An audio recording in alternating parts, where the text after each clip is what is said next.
నమస్తే friends, welcome back to Suma blogs. ఈరోజు tomato egg bhujia చేద్దామండి. చాలా టేస్టీగా ఉంటుంది, చాలా ఫాస్ట్గా కూడా అయిపోతుంది. ఒకసారి ఇలా ట్రై చేయండి. ముందుగా స్టవ్ మీద ఒక గిన్నె పెట్టుకోవాలండి. గిన్నె పెట్టుకొని ఆయిల్ 2 టేబుల్ స్పూన్స్ వేసుకోవాలండి. దాంట్లో హోల్ గరం మసాలా వేసేసుకోవాలండి. ఆకు, చెక్క, ఇలాచి, సాజీర వేసేసుకోవాలి. వేసుకున్న తర్వాత ఉల్లిపాయలు 4 కట్ చేశానండి నేను. వేసేసుకోవాలి. వేసుకున్న తర్వాత అంత ఫ్రై అయ్యేంత వరకు, బ్రౌన్ కలర్ వచ్చేంత వరకు ఫ్రై చేసుకోవాలండి. మంచిగా ఫ్రై చేసుకోవాలి.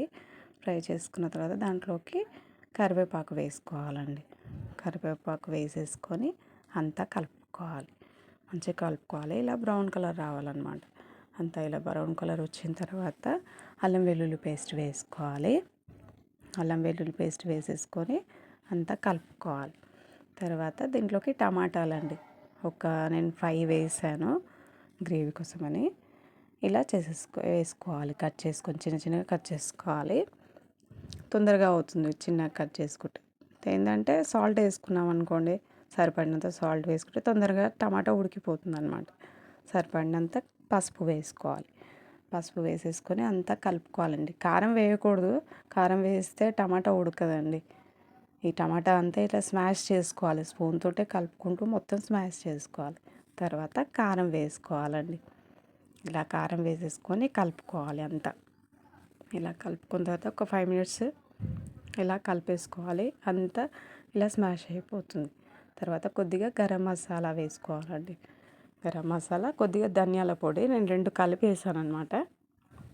ఇలా కలిపేసుకున్న తర్వాత సరిపడినంత మీకు ఎంత కావాలో గ్రేవీ అలా వాటర్ వేసుకోవాలండి. వాటర్ వేసేసుకొని కలుపుకోవాలి. కొద్దిగా కలిపేసుకున్న తర్వాత దాంట్లోకి కస్తూరి మేతి వేసుకోవాలండి. చాలా క్విక్గా అయిపోతుందండి. ఈ రెసిపీస్ నచ్చితే సబ్స్క్రైబ్ చేయండి. ఒక గిన్నె పెట్టుకోవాలండి. మళ్ళీ ఇంకొక కడాయి పెట్టుకొని ఎగ్స్ వేసుకోవాలి. ఆయిల్ వేసేసుకొని నేను 4 వేసాను ఎగ్స్. ఇలా ఎగ్స్ అన్నీ పగలగొట్టుకొని వేసేసుకోవాలి. వేసుకున్న తర్వాత కొద్దిగా సాల్ట్ వేసుకోవాలండి. నేను 4 వేసాను. సాల్ట్ వేసుకోవాలి. సాల్ట్ వేసి ముక్కలు పెద్ద పెద్దగా వచ్చేట్టుగా అప్పుడే కదపకూడదు ఎగ్స్ని.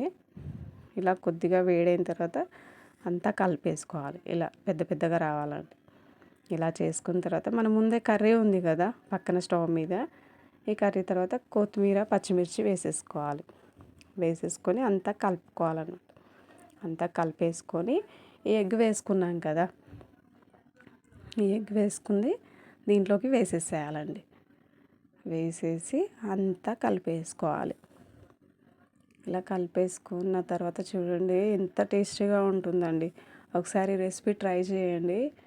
అబ్బా, చాలా బాగుంటుందండి ఎగ్ ఇలా చేస్తే. ఇలా సర్వింగ్ బౌల్లోకి తీసేసుకొని అన్నంతో తినండి. ఒక్క ముద్ద కూడా వదలరండి. అంత టేస్టీగా ఉంటుంది. ఎటువంటి మసాలాలు కూడా లేవు దీంట్లో. చాలా టేస్టీగా ఉంటుందండి. ఒకసారి రెసిపీ ట్రై చేయండి. మీకు నచ్చితే లైక్, షేర్, సబ్స్క్రైబ్ చేయండి.